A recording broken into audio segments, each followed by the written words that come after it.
A kindergarten learner would like to thank us. Let us give a hand of applause to Alain, Jesh, and Ilaw. Sa electric fan na sa'yo? Kay ate baka. Kaya,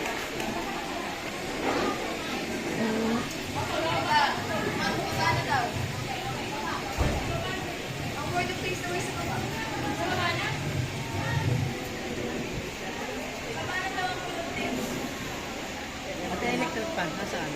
Ay, nakuya. Hindi na pala agad.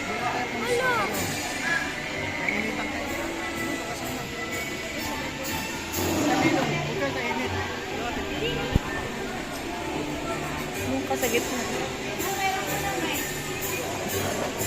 Sound check. Once again, Alain, Jesh, and Ilaw for his word of thanks. God Almighty, to you be the glory. To our guest speaker, Mr.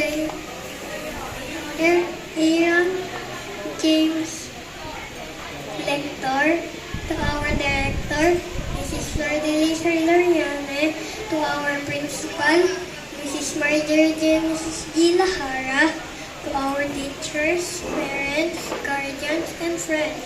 A blessed day to all. The Bible says, everything give thanks, for this is the will of God.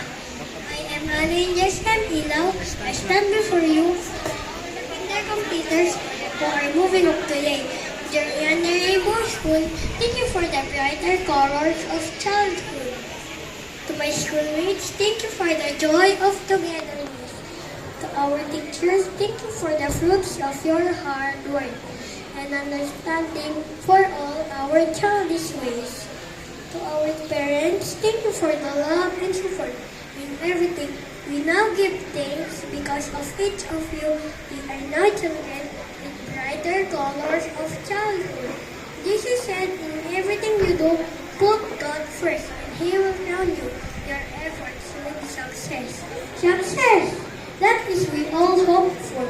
That is God's plan for us. Thank you, God, for making us your children. That if we go along with your plans, we will experience that is God's plans for His children. Amazing!